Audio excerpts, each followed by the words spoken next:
Assalamualaikum warahmatullahi wabarakatuh. Halo semuanya, perkenalkan nama saya Devi Ardianti Rahayu, CPNS golongan 2 angkatan 7 kelompok 2 dari instansi pemerintah Kabupaten Seruyan. Pada kesempatan kali ini, saya akan menyampaikan review agenda 3, yaitu tentang kedudukan dan peran PNS untuk mendukung terwujudnya smart governance sesuai dengan ketentuan peraturan perundang-undangan. Dan agenda 3 ini dibimbing oleh tutor pengampu, yaitu Bapak Dr. Kondrat Sawang MPD. Manajemen ASN adalah pengelolaan ASN untuk menghasilkan pegawai ASN yang profesional, memiliki nilai dasar, etika profesi, bebas dari intervensi politik, dan bersih dari praktek KKN.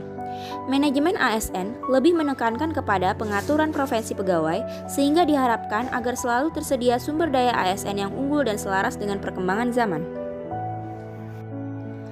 Kedudukan ASN berdasarkan Undang-Undang Nomor 5 Tahun 2014 terdiri dari pegawai negeri sipil atau PNS, yaitu warga negara Indonesia yang memenuhi syarat tertentu yang diangkat sebagai pegawai ASN secara tetap oleh pejabat pembina kepegawaian untuk menduduki jabatan pemerintahan dan memiliki nomor induk pegawai secara nasional. Dan yang kedua adalah pegawai pemerintah dengan perjanjian kerja atau P3K, yaitu warga negara Indonesia yang memenuhi syarat tertentu yang diangkat oleh pejabat pembina kepegawaian berdasarkan perjanjian kerja sesuai dengan kebutuhan instansi pemerintah untuk jangka waktu tertentu dalam rangka melaksanakan tugas pemerintahan. Untuk menjalankan kedudukannya, maka pegawai ASN berfungsi dan berperan sebagai 1. Pelaksana kebijakan publik, 2. Pelayanan publik, dan 3. Perekat dan pemersatu bangsa.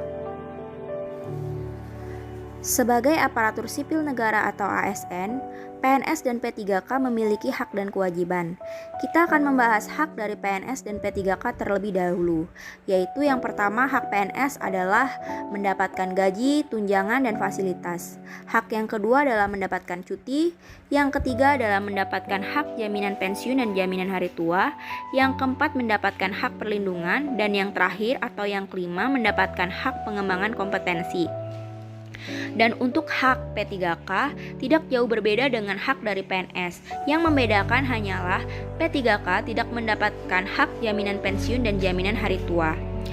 Dan untuk kewajibannya, PNS dan P3K memiliki kewajiban yang sama, yaitu yang pertama setia dan taat pada Pancasila, Undang-Undang Dasar 1945, NKRI, dan pemerintah yang sah. Yang kedua, menjaga persatuan dan kesatuan bangsa. Yang ketiga, melaksanakan kebijakan yang dirumuskan pejabat berwenang. Yang keempat, menaati ketentuan perundang-undangan. Yang kelima, melaksanakan tugas kedinasan dengan penuh pengabdian, kejujuran, kesadaran, dan tanggung jawab. Yang keenam, menunjukkan integritas dan keteladanan sikap. Yang ketujuh, menyimpan rahasia dan jabatan negara. Dan yang kedelapan adalah bersedia ditempatkan di seluruh wilayah NKRI.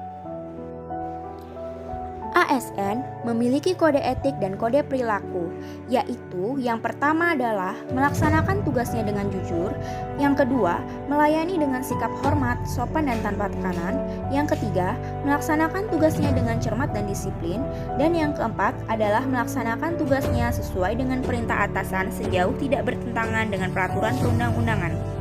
Kode etik ASN selanjutnya dijelaskan lebih lengkap di Undang-Undang Dasar ASN Nomor 5 Tahun 2014. Dalam manajemen ASN diperlukan sistem merit, yaitu konsepsi dalam manajemen SDM yang menggambarkan diterapkannya objektivitas dalam keseluruhan semua proses dalam pengelolaan ASN atau aparatur sipil negara.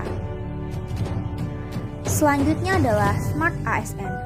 Seorang ASN harus menjadi Smart ASN atau ASN yang cerdas, di mana kita harus memiliki dan menguasai cara bermedia digital secara bertanggung jawab. Dalam literasi digital terdapat 4 komponen, yaitu yang pertama adalah digital skill atau kemampuan bermedia digital, yang kedua adalah digital culture atau budaya dalam bermedia digital, yang ketiga adalah digital ethics atau etika dalam bermedia digital, dan yang terakhir adalah digital safety atau keamanan dalam bermedia digital. Hak digital adalah hak asasi manusia yang menjamin tiap warga negara untuk mengakses, menggunakan, membuat, dan menyebarluaskan media digital. Hak tersebut adalah yang pertama, right to access, yaitu hak untuk mengakses media digital. Yang kedua adalah right to express, yaitu adalah hak untuk berekspresi di media digital.